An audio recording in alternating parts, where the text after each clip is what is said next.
Olá, bem-vindos. Eu sou a Renata Sotero, consultora da Elliott Scott Brasil, uma consultoria especializada em recrutamento e seleção de executivos de recursos humanos de média e alta gestão.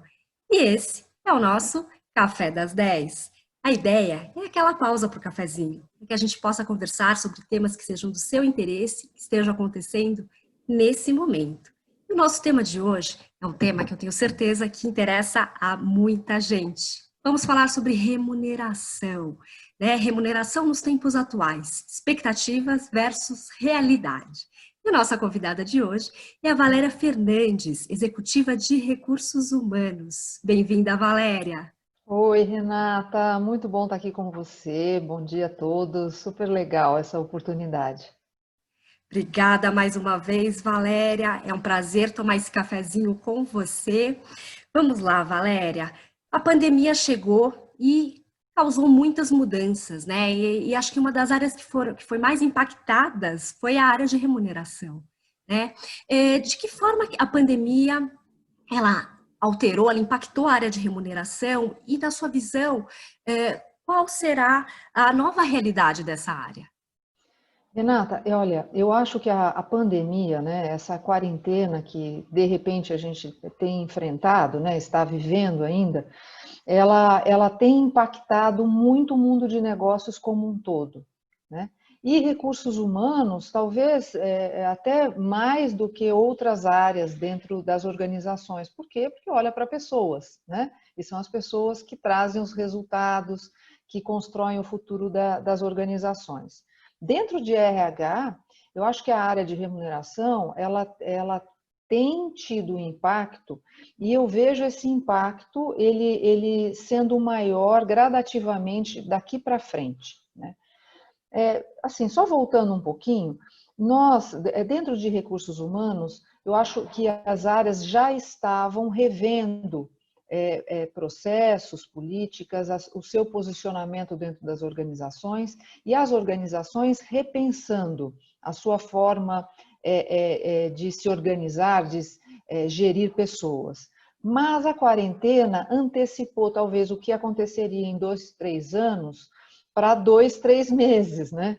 As organizações tiveram que se reposicionar muito rapidamente em vários aspectos.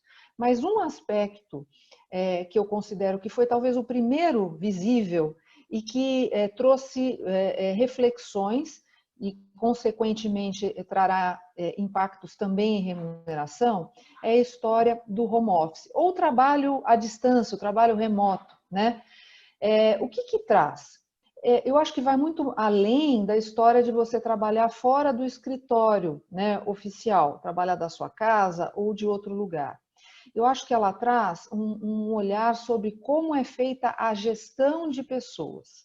Então, a gente passa de um momento onde as pessoas têm cargos e, em geral, aí eu vou generalizar, né? Claro que podem ter empresas que já atuam de forma diferente, mas, em geral, o gestor ele exerce um certo controle sobre o seu subordinado. Então, ele controla desde o horário da chegada do funcionário, almoço, saída e tudo que ele faz e muitas vezes como esse funcionário faz. Se você está à distância, você concorda? Não tem como você fazer esse controle. Então, você muda a ótica e a forma de gestão das pessoas do controle para a autonomia. Para mim, isso é a pedra de toque, né? É o grande ponto de mudança que acaba acontecendo na relação. Porque quando você, de certa forma, é obrigado a dar essa autonomia, você não sabe que horas que o funcionário começa, como ele faz, se ele dá uma pausa, enfim, o problema é dele. Então, você começa a gerenciar as entregas, os resultados do esforço desse funcionário. E aí tem um impacto, é nesse ponto que tem um impacto muito forte, no meu ponto de vista, né, em remuneração. Eu acho que o primeiro deles, eu vou tentar separar em dois impactos, né, na remuneração de curto prazo e na remuneração de longo prazo. Falando da de curto prazo, que eu estou falando do salário mensal, né? que talvez seja o mais comum e conhecido de todos. Normalmente, a remuneração mensal, ela é observado, é remunerado um cargo. Muitas vezes, este cargo é o mesmo para um conjunto grande de pessoas. E a própria legislação, ela traz essa preocupação de uma igualdade. Então, todos que têm o mesmo cargo têm que ter remunerações ou iguais ou muito próximas, né?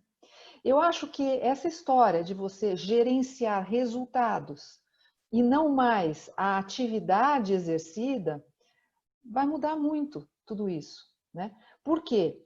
Porque você concorda, cada indivíduo tem uma preparação específica, um conhecimento adquirido ao longo da vida e uma experiência no trabalho também que é muito própria. Então, provavelmente, a forma como ele impacta em resultados pode ser muito própria também. Então, a remuneração, ela provavelmente, ela passa de um olhar sobre um cargo, que em tese é para um conjunto de pessoas, e passa a ser olhado para o indivíduo. Então, o quanto que a Valéria, ela agrega valor para o negócio. Para mim, esse é o grande tema. Algumas organizações baseadas em tecnologia, principalmente as exponenciais, as que estão agora em destaque, inclusive no mercado, já começam a fazer avaliação dos seus contratados com relação ao quanto essa pessoa, quanto esse profissional, dado o conhecimento e experiência anterior, consegue impactar no resultado dessa organização, no resultado nos negócios dessa organização, e ele estabelece um valor salarial baseado no quanto esse indivíduo, esse profissional agrega. E olha só que coisa interessante, né?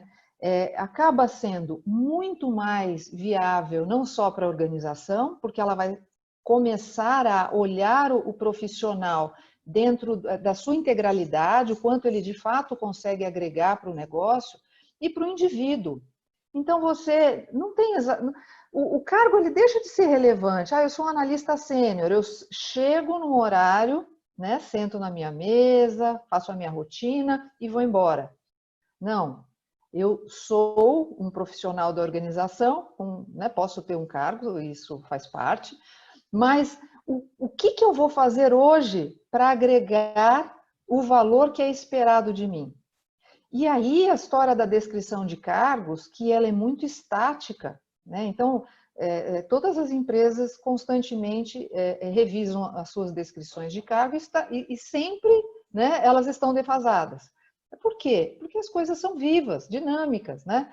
E quando você estabelece, isso algumas pessoas vão falar, nossa, que radical, mas assim, quando você faz uma descrição de cargo, de certa forma você estabelece para o profissional, você vai fazer isso. Então ele pode colocar do lado do computador dele e falar, bom, ok, então eu vou fazer tudo isso.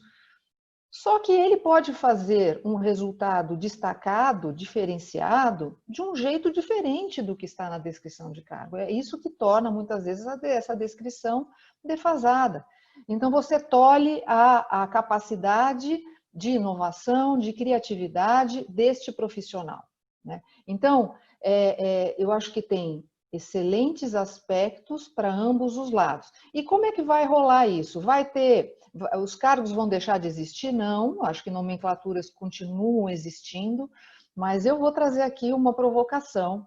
Eu acho que, num futuro próximo, elas serão muito mais individualizadas, né? Se você reparar, principalmente nas novas organizações, não tem uma série de nomenclaturas que você nunca viu antes e que só tem um profissional nessa nomenclatura?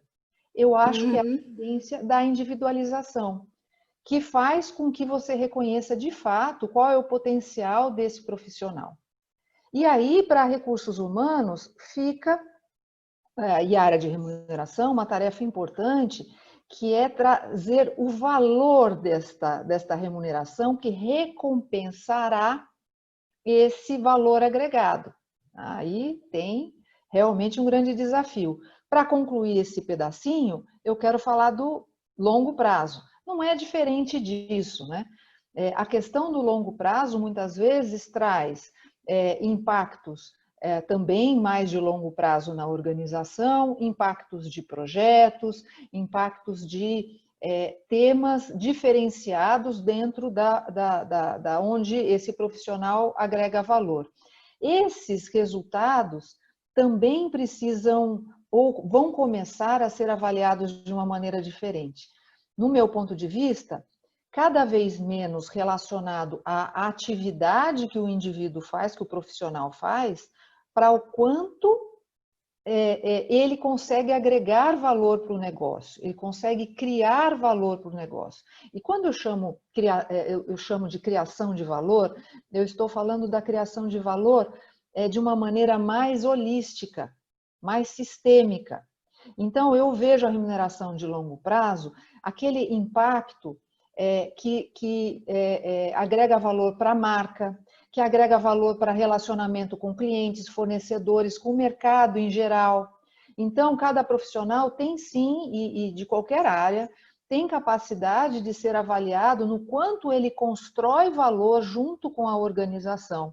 E ele tem que ser valorizado por conta disso. A quarentena nos mostrou o quanto as empresas vêm se reposicionando e aquelas que estão fazendo isso de uma maneira holística, né, olhando todas as inter-relações, elas estão tendo destaque. E o RH, né, tem tido um papel importante nisso.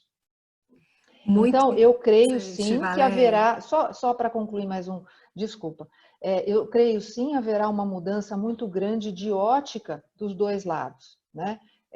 Sobre como eu avalio as funções e como eu avalio o valor agregado de cada profissional dentro da organização e o quanto isso vai trazer de retorno financeiro. Se a organização tiver um baixo retorno financeiro, muito provavelmente essa remuneração ela poderá ser menor do que a expectativa. Por isso todo mundo tem que estar no mesmo barco. Com certeza, Valéria, é uma visão bastante interessante. E pegando esse gancho, né, de que forma as organizações e os profissionais da área de remuneração, eles devem se preparar para essa nova realidade do mercado? Eu acho que ele já vem buscando isso, se preparando. Eu acho que tem, eu separaria rapidamente dois tópicos, né, importantes aí. Primeiro, análise de informações, né? Então, o investimento na análise de informações, o cruzamento de dados, ele é vital para toda a área de RH, mas para a remuneração, incluindo benefícios, enfim, se faz fundamental. Então, é muito importante o trabalho de remuneração junto a outras áreas, então a área de planejamento estratégico, áreas de negócios, aonde ele vai obter informações, né, e ele vai cruzar dados históricos de negócios com dados de funcionários e cada vez mais acurar essa percepção do quanto cada profissional está impactando positivamente nos resultados dos negócios ou nessa construção de valor. E para isso, o segundo ponto, toda a área de RH precisa estar muito inserida no negócio, mas remuneração, para mim, é vital. Para ele existir, ele tem que respirar. Então, ter o conhecimento intrínseco de cada negócio, ele é fundamental. Para quê? Para poder colecionar dados, para poder coletar dados que vão, de fato, trazer essa visão clara do quanto a contribuição individual está agregando. E até para fazer correções de rota, que vão ser necessárias o tempo inteiro. Talvez um terceiro ponto é a flexibilidade cada vez maior e a capacidade, um quarto ponto, de aprender. Olha, já arranjei 4. Excelente! Muito bom. É um grande desafio, né, Valéria? Mas eu acho que é legal, porque ele traz um novo olhar, um potencial de inovação, né, de todos usarmos a nossa capacidade criativa para trazer novas respostas. Isso é muito legal. Muito bom. E você já mencionou um pouco, né, sobre o papel do RH. Mas mais profundamente, Valéria, na sua visão, qual que é o papel do RH nesse novo normal? Olha, eu acho que o RH nesse momento ele é fundamental. Talvez ele é a linha de frente mesmo, né?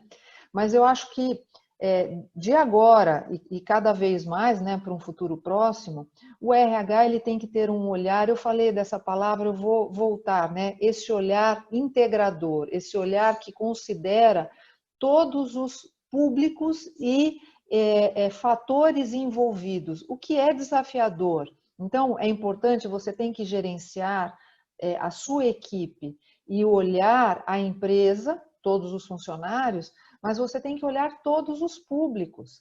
Recursos humanos que olha gente, né, que olha profissionais, olha pessoas, ele não olha só aqueles profissionais que fazem parte de uma organização, de um grupo somente.